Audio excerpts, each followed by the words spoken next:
Un saludo a todos los radioyentes, la radio La Voz de María. Estamos con el programa Novel nuevo, estamos haciendo desde hace pocos meses, sobre las audiencias del Papa San Pablo VI. Audiencias son unas pequeñas catequesis que da no solamente el Papa San Pablo VI, también lo hizo Juan Pablo II, San Juan Pablo II, Benedicto XVI y ahora el Papa Francisco. Son audiencias, pequeñas catequesis que lo dan los papas los miércoles desde el balcón de la Basílica de San Pedro en el Vaticano, en Roma. Y allí acuden siempre muchos peregrinos y también gente cristianos de Roma a escuchar al Papa. En la audiencia que vamos a ver ahora es del 24 de marzo de 1976. Por tanto, en plena Cuaresma, tiempo de conversión, y el Papa recuerda, dice así: volviendo al año santo, recordemos que el año santo fue el año anterior, 1975, luego el año 2000, cada 25 años, el año 2000, también San Juan Pablo II celebró en Roma el año santo, y aquí ya está en perspectivas, ya está preparando el año santo de 2025 con el Papa Francisco, si Dios le da salud y vida. Entonces el Papa San Pablo VI recuerda a todos los peregrinos, a los cristianos que acuden a la plaza de San Pedro en el Vaticano, pues les recuerda el año santo que ha acabado recientemente y les dice: volviendo al año santo, podemos ver una trayectoria en dos direcciones: el origen y el resultado. ¿Cuál fue el origen?, se pregunta el Papa San Pablo VI, de este año santo. El origen es el Concilio Ecuménico, acabado unos años antes, el Concilio Ecuménico Vaticano II.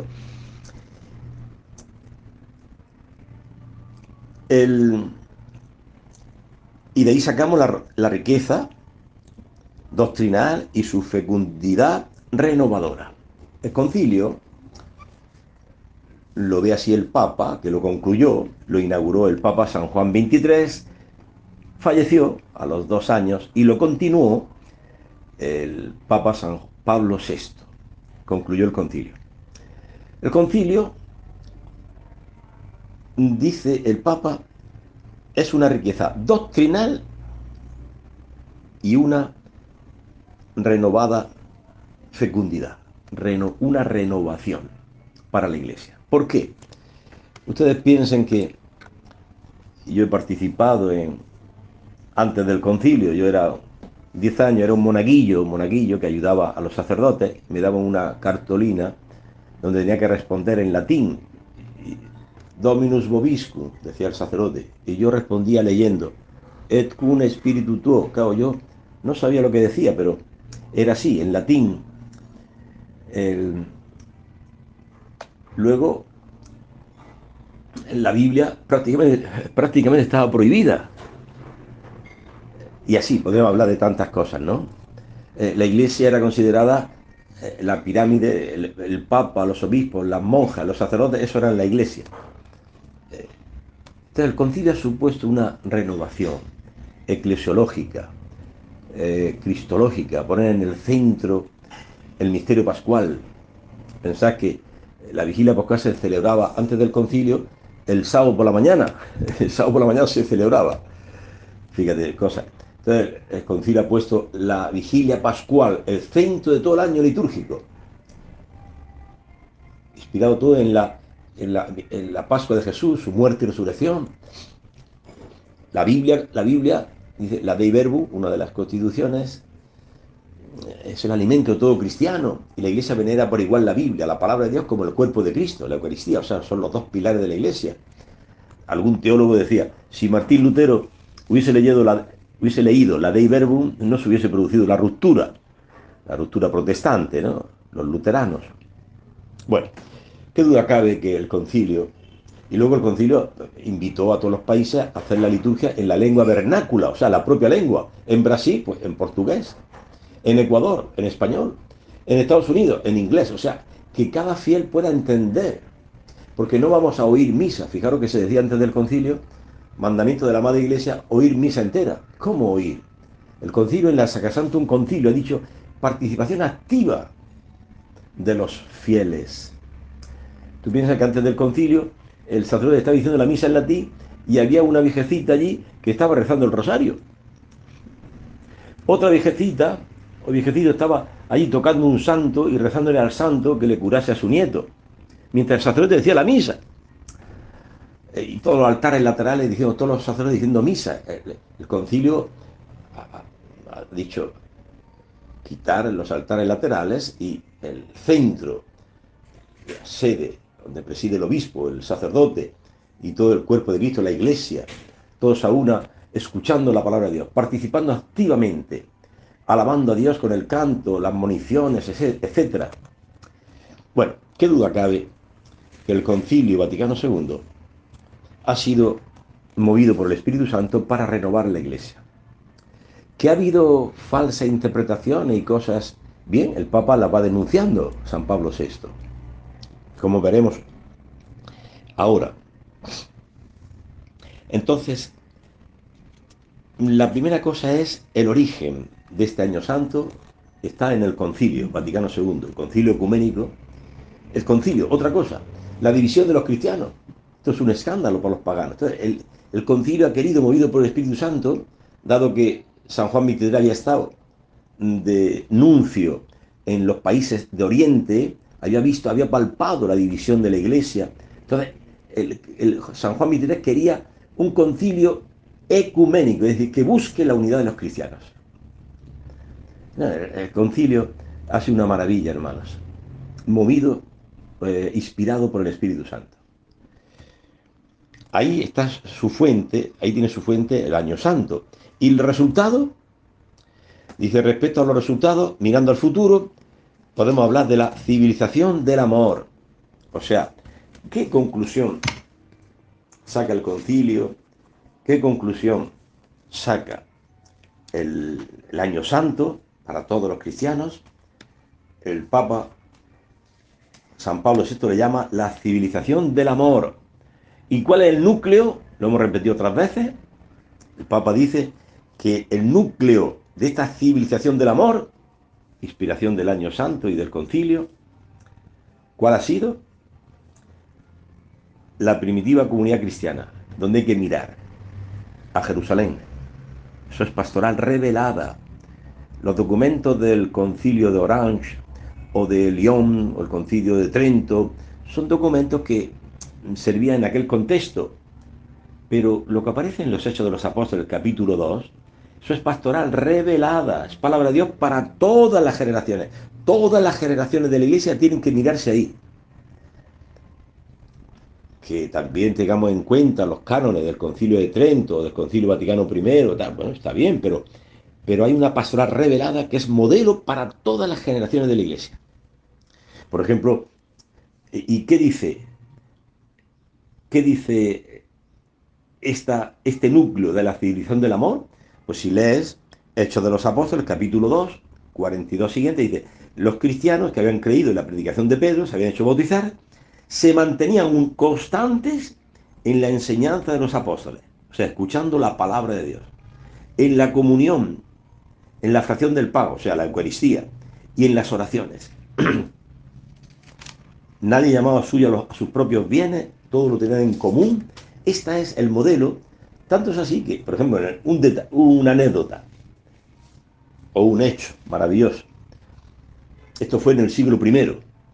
Murió Cristo en el año 33, pues un año después, se vivía este espíritu, aunque San Lucas lo escribiera en el año 80 de nuestra era, pero ya en el año 34 o 35 es testigo de esta forma de vida de la Iglesia, este modo de vida, escuchando la palabra de Dios, celebrando la fracción del pan, la Eucaristía, en la oración, la comunión de bienes, etc. Eso se veía ya en el año 34, 35, 36. La Iglesia está viva, aunque los escritos no aparecen. Aparece Primer escrito, la primera carta a los tesalonicenses de San Pablo, que aparece en el año 43. Y luego, más adelante, escribe San Marco, el primer evangelista, años 60, 70. Luego San Mateo, San Lucas, años 80, 90. Y luego ya, sí, el año 100 más o menos, escribe San Juan, el último evangelista. Pero la iglesia está viviendo mucho antes. La vida aparece antes que los escritos aparecen después. Aparece una iglesia viva, animada por el Espíritu Santo. Entonces, digo que esta es la pantalla, la meta donde tienen que mirarse todas las generaciones, es aquí, en Hechos 2. Un profesor en la Universidad Gregoriana de Roma decía, este es el icono más perfecto de la Santísima Trinidad, la primitiva comunidad de Jerusalén, que vive en la comunión. Tanto es así que Tertuliano dirá el grito de los paganos, mirad cómo se aman, ¿eh? Cómo se aman los cristianos, cómo se ayudan, se perdonan, se sirven. A eso tiende, ¿no? Y decía que esta es la pastoral revelada por Dios, palabra de Dios. Lo de Trento no es palabra, o sea, Concilio de Trento, el Concilio Vaticano I, etcétera. Bueno, hay documentos, claro, como parte del magisterio de la Iglesia, pero esto es palabra de Dios, es pastoral revelada. Ahí hay que mirarse todo. Y ponía un ejemplo, que por ejemplo, en el año 200 y pico, ¿eh? O sea, casi 200 años después de haber sido escrito estos Hechos de los Apóstoles por San Lucas, un joven con 20 años, de Alejandría, en Egipto, es cristiano, de padres cristianos, sus padres ya habían muerto, él había heredado una enorme fortuna con su hermanita de 14 años, y es cristiano y va a misa, va a la Eucaristía y escucha el Evangelio. Y él iba pensando esto, que qué bello sería si los cristianos volviésemos, porque la iglesia también ha pasado momentos de oscuridad, de persecuciones, de relajamiento, de cizaña, que se mete con el trigo, ayer, hoy y siempre. Por eso está, a mí me llama la atención la gente que habla de curas pedófilos, de curas con mujeres, de curas... ¿Y qué me dice? Pues eso lo dijo Cristo antes que tú, que en el campo de Dios, que es la iglesia, el trigo bueno que produce fruto, unos 30, 60 y 100 por uno, porque no todos son misioneros, ni todos son santos, pues ahí también, según la respuesta a la palabra de Dios, uno da el 30% de fruto, otro da el 60%, otro el 100%, pero, dice Cristo, también hay cizaña. ¡Ah, la arrancamos! ¡Arrancamos la cizaña! No, déjala, que crezcan juntos ya. Al momento de la siega ya Dios separará la cizaña del trigo. Entonces que la gente hoy se escandaliza. Uy, ese sacerdote lo que ha hecho, el otro. Sí, cizaña. Eso lo dijo Cristo antes que tú, que había cizaña en el campo de Dios, que es la iglesia. ¿De qué? Y por eso te escandaliza, y por eso ya no vas a la iglesia, porque hay este cura que ha hecho esto, esta monja o este catequista que ha hecho... Cizaña siempre hay. Pero no te olvides lo que dice San Pablo. Tú que criticas la iglesia, hablas mal, recuerda, dice San Pablo, el que crea estar en pie, cuidado, no caiga. ¿Eh? Tú te crees que estar en pie y te atreves a juzgar a la iglesia, eso es cura, eso es... Atento. Entonces, ¿arrancamos la cizaña? No, pues se puede arrancar el trigo. Tú déjalo que crezcan juntos, dice el Señor. Y dice San Juan Crisóstomo, Cristo nos pone esta parábola para que entendamos que Dios tiene tanto poder para transformar la cizaña en trigo. Sí, ese sacerdote que ha caído, ese catequista que ha dado escándalo, ese cristiano que va a misa y luego bautiza a su niño y se tira toda la noche tomando y bailando, dando escándalo a los hermanos evangélicos que viven por al lado. Mira, esos católicos han ido a bautizar a su niño, mira, tanto la noche ahí de baile y de trago y otras cosas peores. A veces, pues, bueno, Dios tiene tanto poder para hacer de esa cizaña hacerla trigo. ¿Cuántos cristianos yo conozco en la iglesia, aquí en mi parroquia, que han dicho, dice, yo vivía así y así, metido en el trago, mujeres, y era un desgraciado. He conocido el amor de Dios, me he confesado con un sacerdote, estoy viviendo una vida nueva, ahora arrastro a mis hijos a la iglesia, están también en las comunidades, escuchando la palabra de Dios, mis hijos. Y, y antes yo lo arrastraba a mis hijos con mi mal ejemplo, lo arrastraba al infierno. porque llevaba borracho a casa y peleas con mi mujer. Y mira ahora, habéis sido, dice San Pablo, tales erais algunos de vosotros, adúlteros, borrachos, pero habéis sido lavados, habéis sido justificados por la sangre de Cristo. Bien, entonces hemos dicho que la civilización del amor, que habla tanto San Pablo VI, el mismo San Pablo dice que esta civilización del amor tiene un núcleo, un corazón, que es la primitiva comunidad de Jerusalén. Mirad cómo se ama, era el grito de los paganos. Mirad, los cristianos, cómo se aman, se perdonan, se ayudan, son luz para el mundo. Vosotros sois la luz del mundo, vosotros sois la sal de la tierra,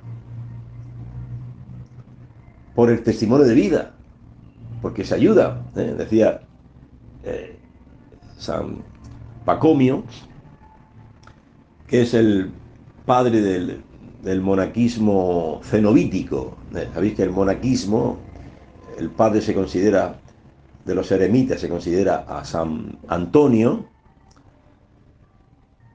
y el padre de la vida cenobítica, es decir, comunitaria, o sea, se considera San Pacomio. San Pacomio era un pagano, ¿no?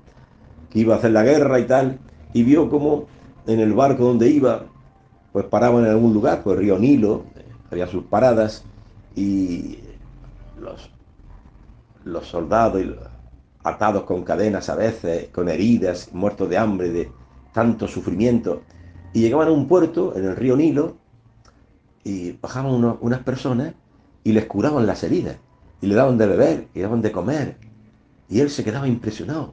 Y él preguntó, Pacomio, un joven de 20 años, ¿y quiénes son estos? Y le dijeron, son cristianos, lo hacen por amor al Dios del cielo, dan gratis asistencia a los enfermos, a los necesitados, gratis.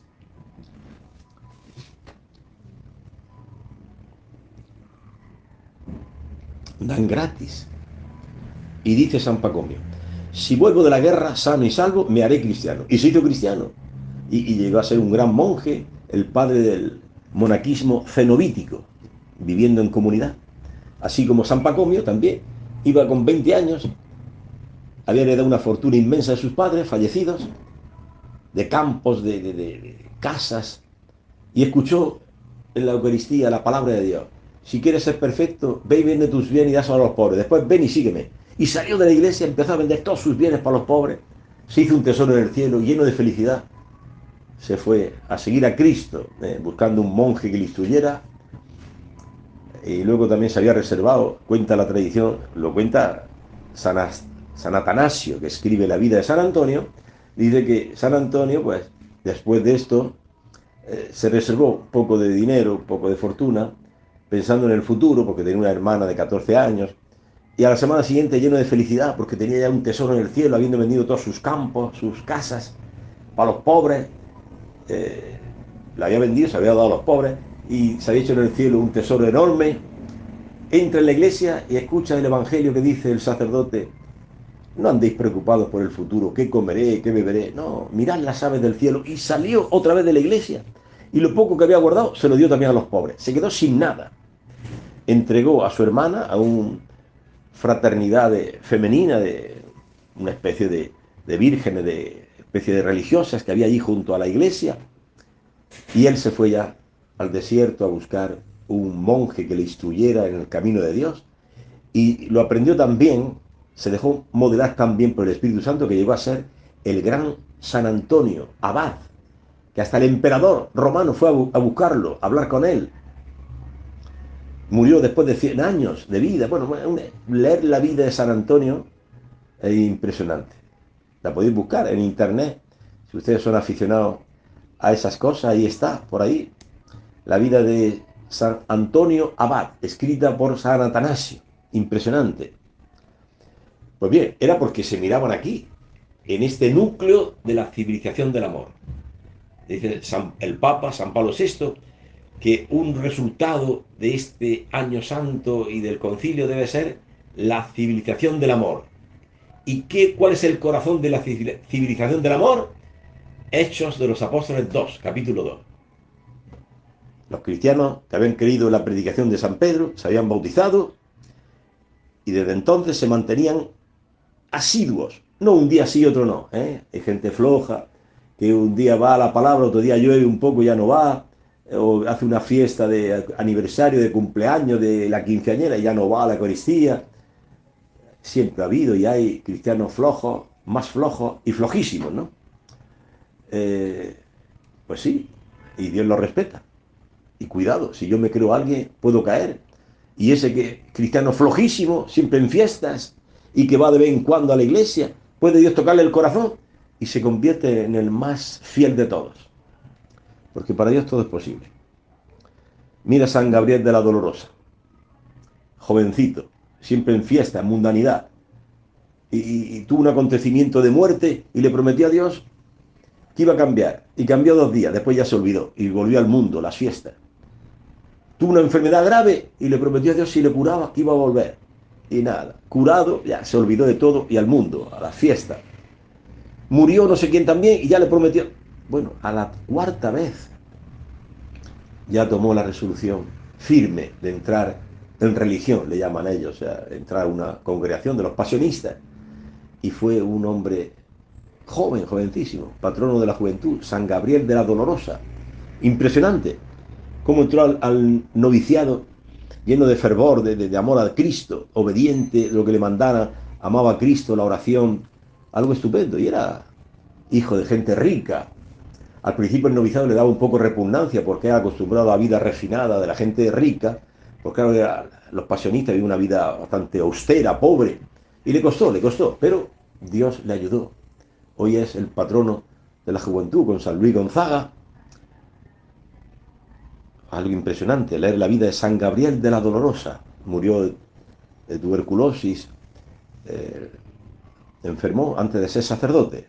Le faltaba un año para ser sacerdote, enfermó y murió. Pero murió lleno de paz, de alegría, sabiendo que iba al cielo.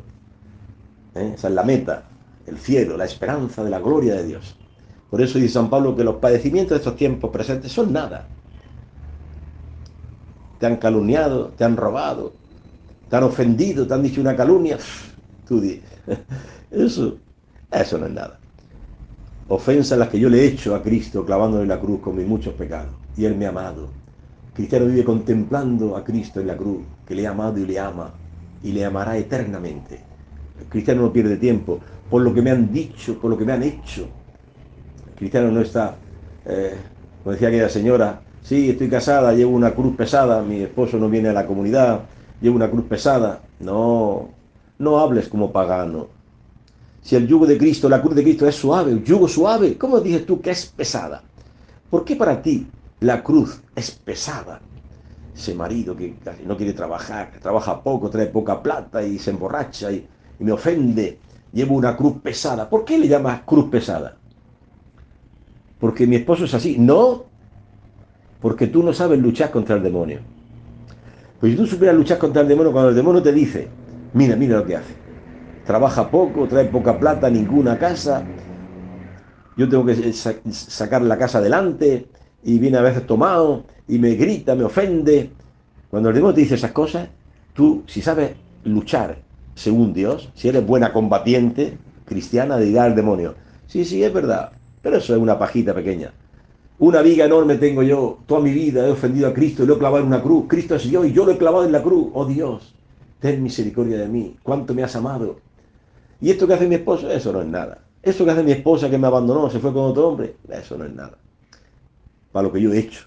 Yo he sido el que abandonó a Cristo solo en la cruz. Mi esposo no me ha abandonado. Sí, te abandonó hace 2 años, se fue con otro hombre. ¿Abandonarme? Yo he sido el que abandonó a Cristo, lo he dejado solo en la cruz, con mis ofensas, toda mi vida. Y Él me ama, me ha amado.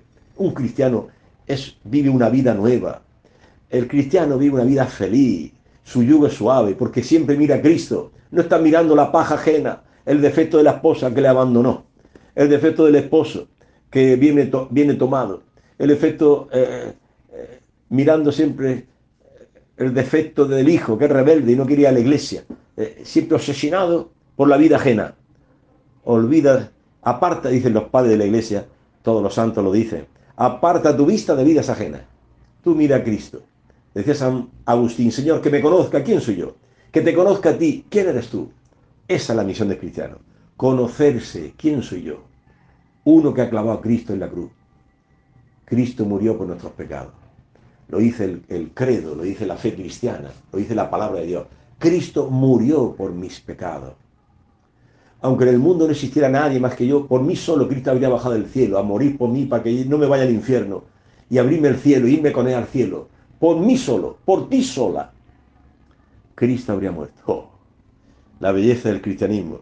¿Cómo no ser cristiano? ¿Cómo no amar a Cristo? ¿Cómo no renunciar a Satanás, que nos engaña todos los días? Qué maravilla, hermano, contemplar el amor de Dios en Cristo Jesús, en la cruz, en la cruz.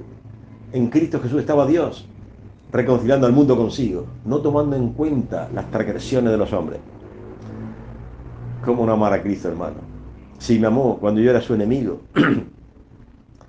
y ahora puedo vivir una vida nueva. ¿Y por qué vives una vida nueva? Porque Cristo me ama y recibo su espíritu y ya disculpo, la caridad lo disculpa todo, lo comprende todo. Ese hijo rebelde, pues lo miras con otros ojos, porque tú sabes que fuiste ternera antes que vaca. Entonces, pues, a ese hijito de 17 años, de 20, lo comprende. Le amonestas, le hablas con mucha misericordia. Perdón. Ayuda a tu esposo a hacer cabeza del hogar y le dice, mira, ha hecho esto tu hijo, vamos a hablarle. Y por la noche lo llama al sofá, que se siente, o a la sillita en medio del comedor. Hijo, ¿qué me dice tu madre? ¿Que has hecho esto, eso está bien? El hijo agacha la cabeza, pídele perdón a tu madre, por favor, cambia. Mira a Cristo que te ama, no puedes seguir así, con ese vicio, con esa cosa. Empieza una vida nueva, que Dios te ama. Le exhortas, le amas. Es bien distinto de gritarle, insultarle, maltratarlo, decirle grosería. Así no se educa. Bueno, continuamos con las palabras del Papa en la audiencia esta de 24 de marzo de 1976. Dice así: las dos palabras que definen este tiempo en la Iglesia son dos: la coherencia y la fidelidad. Las dos palabras que definen este tiempo en la Iglesia. Se refiere al tiempo de Cuaresma. Recordemos que esta audiencia el Papa la hace el 24 de marzo. La Iglesia entera está en plena Cuaresma, como hoy. Estamos hoy, que estoy grabando este programa, pues es el 8 de marzo, la fiesta de San Juan de Dios.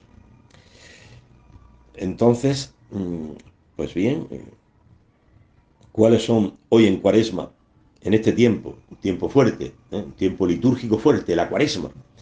¿Cuáles son las dos palabras que define este tiempo? Pues el Papa dice que son la coherencia y la fidelidad.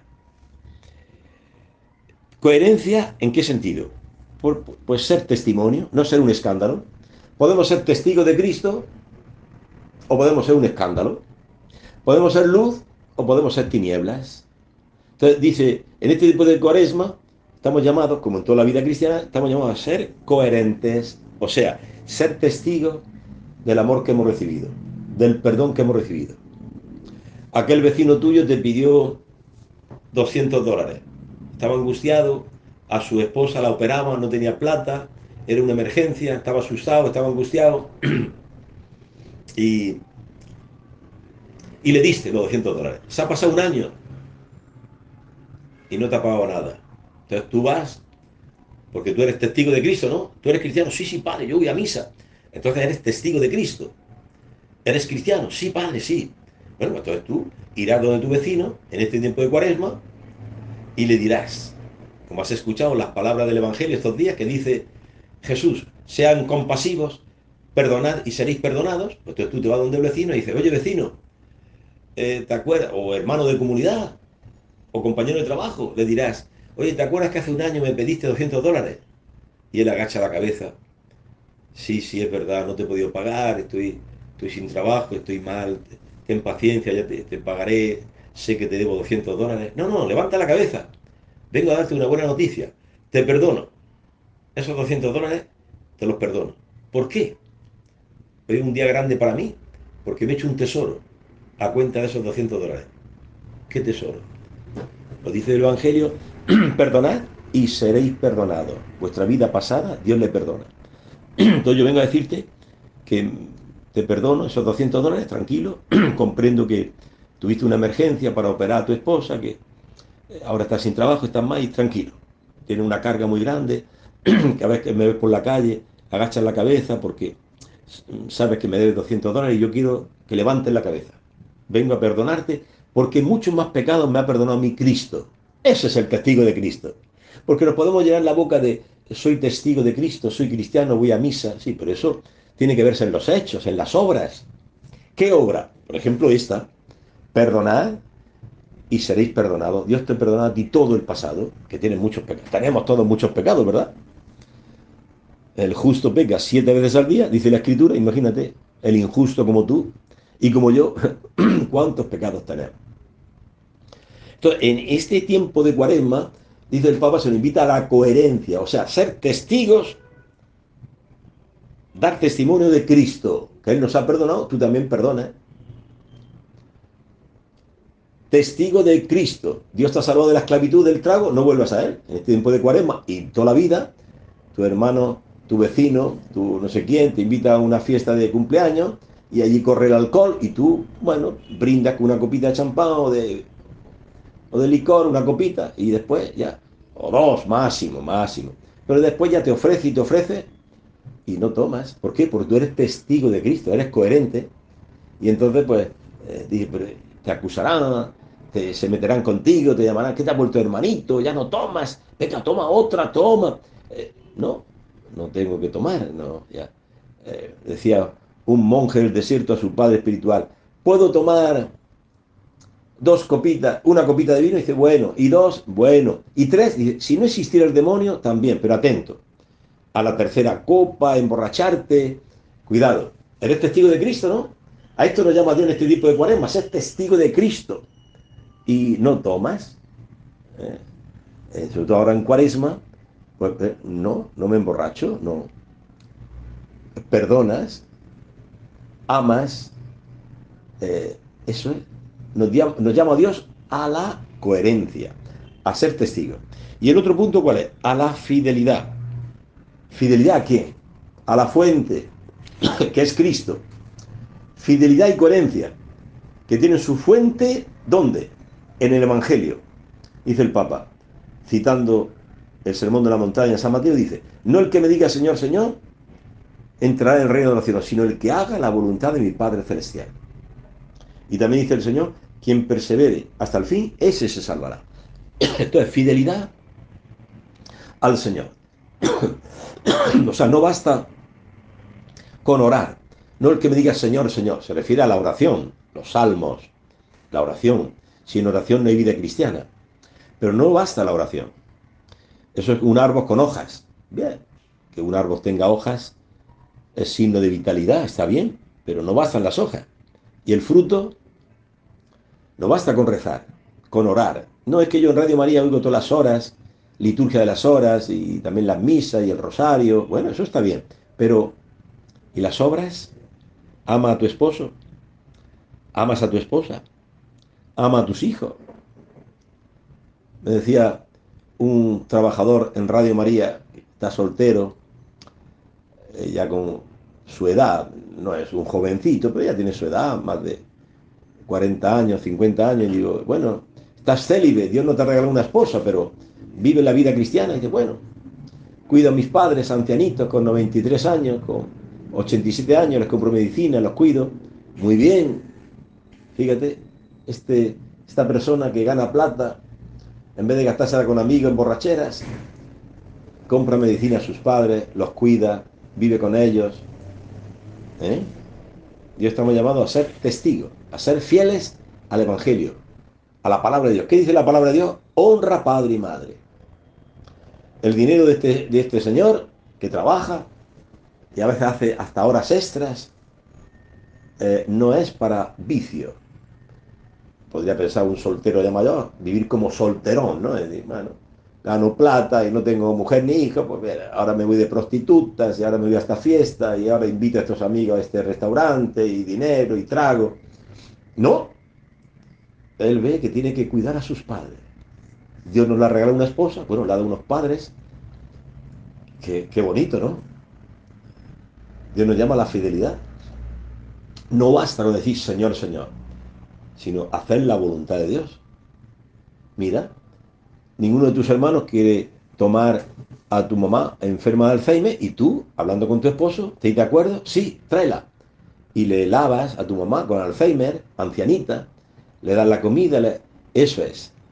No existe premio más grande para un cristiano que honrar padre y madre, y sobre todo cuando están ancianitos, enfermos, y sin murmurar, no está siempre quejándose que mi hermano no me ayuda. Bueno, tú has hablado con tus hermanos, sí. ¿Has hecho una reunión familiar? Sí. ¿Has expuesto el caso? La mamá enferma con Alzheimer. Sí. Tu hermano escurre en el bulto. No tienen planta, no quieren. Bueno, tú eres cristiana, da testimonio. Acojo a mi madre en casa, con permiso de mi esposo. La tenemos en casa. Y la tenemos como una corona, como un tesoro, como un diamante. Le lavo, le doy la comida. Esa es tu gloria. Estuve enfermo, me visitaste. Esa es tu gloria. O sea, el testimonio. El testimonio. Eres joven, te llamas testimonio. ¿Qué testimonio? Decir la verdad a tus padres. Pero padre, que usted no conoce a mi papá, me van a castigar. ¿Y quién ha dicho que el castigo es malo? Los malos tratos sí, no es justo maltratar, pero el castigo, que un padre te quite el celular durante un mes o te castigue y no puedes salir este fin de semana porque ha hecho algo grave, eso es estupendo. Tener un padre que te corrige, una madre. Dile la verdad a tus padres. ¿eh? Imita a aquel jovencito, San Juan Bosco, cuando tenía así unos 12 años, era huérfano de padre. Su madre le dijo, me voy al campo a traer leche de la vaca, a traer los huevos de la gallina, tú espérame, a las 6 de la tarde merendamos juntos, espérame. A las 5 de la tarde ya tenía hambre. Juan Bosco, que era un niño de 12 años, y cogió el sartén, una botella de aceite, hacerse un huevo frito, tal, con tan mala fortuna que se le cayó la botella de aceite y la regó. ¿Y qué hizo él? Recogerlo todo y ocultar y mentir a su madre. ¿Dónde está la botella de aceite? No la encuentro. No sé. Mentir, como muchas veces hacemos o hemos hecho. Él no. Juan Bosco se fue al patio de casa, cogió de un mango una rama, le quitó las hojas y esperó a su madre en la puerta de casa. Cuando llegó le dijo, mami, tome esta vara, esta rama, castígueme, lo merezco. ¿Qué ha pasado, hijo? Bueno, por la glotonería, la gula, no te esperé, quise hacerme un huevo frito, se regó a botella de aceite. San Juan Bosco dijo la verdad. Este chico luego fue santo. Que los jóvenes, desde pequeñitos, desde niños, se acostumbran a decir la verdad. Di la verdad. La verdad os hará libres, dice Jesús. Decid la verdad. No mientas. Esto me decía, me acuerdo que Santa Teresa de Calcuta, estando en vida, hizo la profesión de voto con unas monjitas en mi parroquia, donde yo estaba en Roma. Mi párroco sabía inglés, entonces se entendía en inglés con Madre Teresa de Calcuta. Y al acabar la ceremonia, de unas 8 o 10 monjitas hicieron los votos solemnes, allí vino el obispo, etcétera.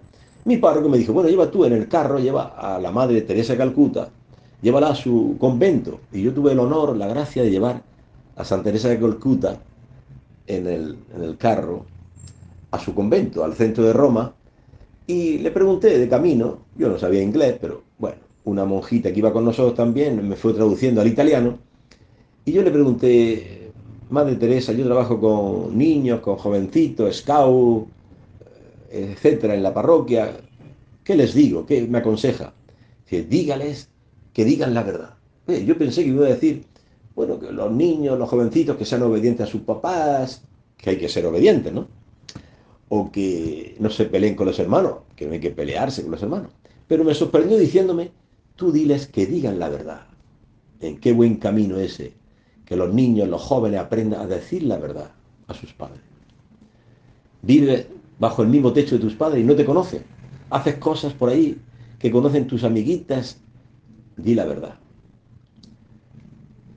La verdad os hará libre, dice el Señor. Bueno, hermano, pues, y luego dice también San Pablo VI que quien persevere hasta el fin, ese se salvará. Cita el Evangelio de Jesús. Entonces, para ser coherentes, una vida coherente con el Evangelio, ser testigo y ser fieles, hace falta para ello perseverar hasta el fin. No, es que mi párroco ha hecho esto, es que mi responsable de comunidad, este catequista en la parroquia, hay conflicto, yo me voy. No abandones. Tú persevera. Di la verdad también, sí. Hay que decir la verdad en una reunión, decir la verdad al párroco también, al catequista ese, a tu hermano de comunidad, a tu esposa, decir la verdad. ¿Sí? Y si se originan conflictos, bueno, pues perdonaros, pedirse perdón. Eso quiere Cristo, que seáis uno, que se perdonen y perseverad. Ah, no, yo abandono, dejo la parroquia, dejo esa comunidad, no hay muchos conflictos, yo pensé que éramos, tú pensabas que tenían que ser santos todos, no. Cristo no venía por los justos, sino por los pecadores. Y entra en la comunidad cristiana, en la parroquia entra gente pues, que viene a joder, pues fíjate, con sus defectos, con mil cosas, y no pretendas que sea santo en un día, y que esa comunidad, que lleva un tiempo reuniéndose, pues que ya sean santos todos, porque había este conflicto, este problema, ¿no? Hay que tener paciencia, acordarse que la vaca fue ternera antes de ser vaca. Acuérdate que tú también fuiste joven, tú también pecaste, ¿no? ¿Por qué te escandaliza? Uy, esa comunidad es un desastre. ¿Y tú? Te fuiste a vivir con un hombre, unión libre en pecado. ¿Cuántos años viviste en pecado? Y ese hombre al final te abandonó. ¿Cuántos años vivió en pecado? ¿Y Cristo te ha perdonado? ¿Sí? ¿Te ha llamado a la iglesia, a una comunidad? Sí. Y ahora te escandalizas porque hay problemas. Y tú has vivido en pecado muchos años, en fornicación, con un hombre, si habéis casado. Ya no te acuerdas. Y Dios te amó, te perdonó, te llamó a la iglesia y te llama a formalizar el matrimonio, a casarte en la iglesia, a regularizar el matrimonio, a regularizar este estado de vida, ¿no? De unión libre. Dios no quiere el concubinato, vivir así, quiere el sacramento, quiere de la iglesia darte el sacramento del matrimonio. No es que ya me abandonó ese compañero, bueno, pues vive ahora una vida casta, educando a tus hijos. Piénsalo dos veces, meter otro hombre en tu casa. A lo mejor el padrastro, pues, quiere a tus hijos, o a lo mejor no los quiere, no sé, tú piénsalo, si es voluntad de Dios, darle a tus hijos un padrastro, ¿es voluntad de Dios? Bueno, si es voluntad de Dios, adelante, adelante, y si no es, piénsalo. Ha vivido una vida coherente, ¿eh? Perseverando hasta el fin. Sí, en esa empresa, donde todos roban, y tú no robes. ¿Por qué? Porque eres cristiano. Y líder a tu compañero, dile, no robes. Dios ha dicho en el Sinaí, palabra inmutable, no robarás, no adulterarás, no matarás. Eso es palabra de Dios. Y Cristo no ha venido a quitar la ley, ha venido a darle cumplimiento a lo que nosotros no podíamos cumplir. No robes. Y así eres testigo de Cristo, no robando. Pero es que con el sueldo base, lo que gano, no me alcanza. Bueno, pues ajustate. Dice San Pablo, contentaos con lo que tenéis. El que quiere vivir por encima de sus posibilidades empieza a coger tarjetas y gasta y gasta y ya iba gastado en este mes $800. Oye, pero si ganas 500. Sí, pero las tarjetas, ¿cómo las tarjetas? Te estás endeudando, te estás acumulando. Eso no quiere Dios. Dios quiere que, bueno, si te has endeudado por comprar una nevera y no paga, bueno, la fábrica pues se lleva la nevera y está. Eso no es deuda. Deuda es meterse por encima de las posibilidades. En un colegio de paga, $200. El, el expreso que hay que pagar no sé cuánto. Luego el celular para cada hijo, de no sé qué.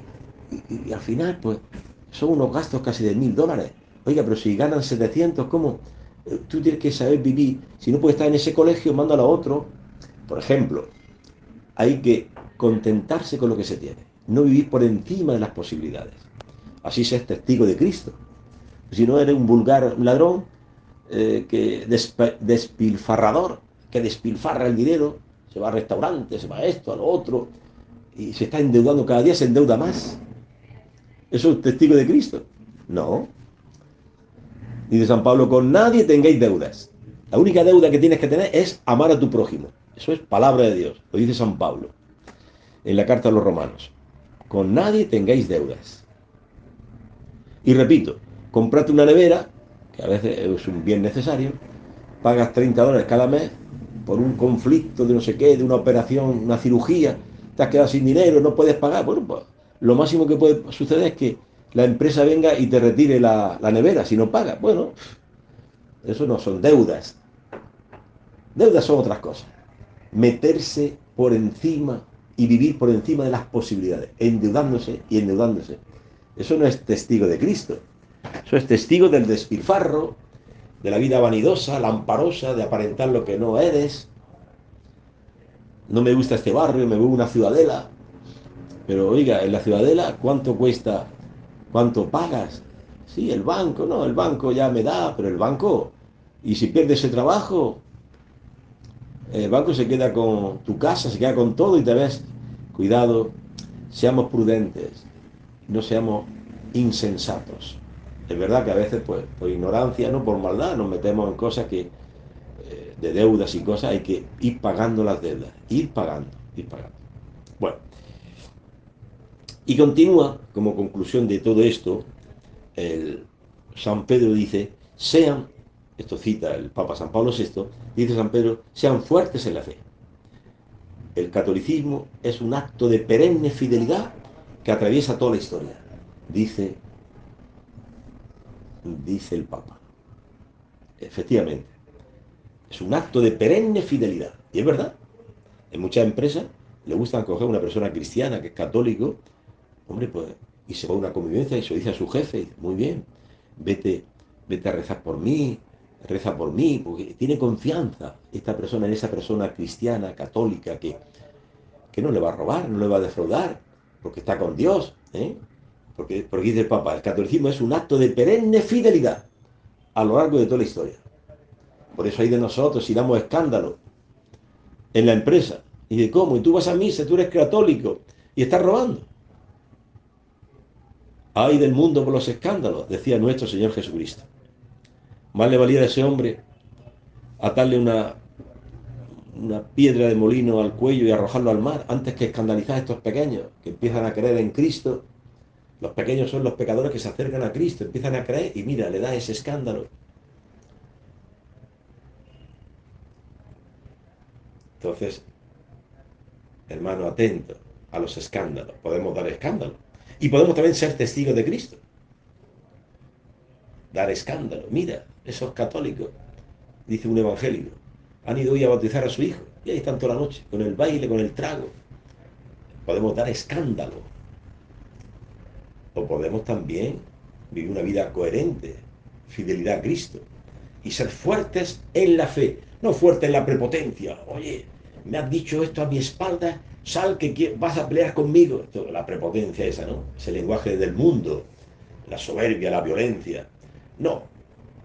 San Pablo VI dice, y San Pedro dice en su carta, que seamos fuertes, pero no en la prepotencia, sino en la fe. Dios me ama. Es verdad que he pecado, me levantaré, que Cristo me perdona.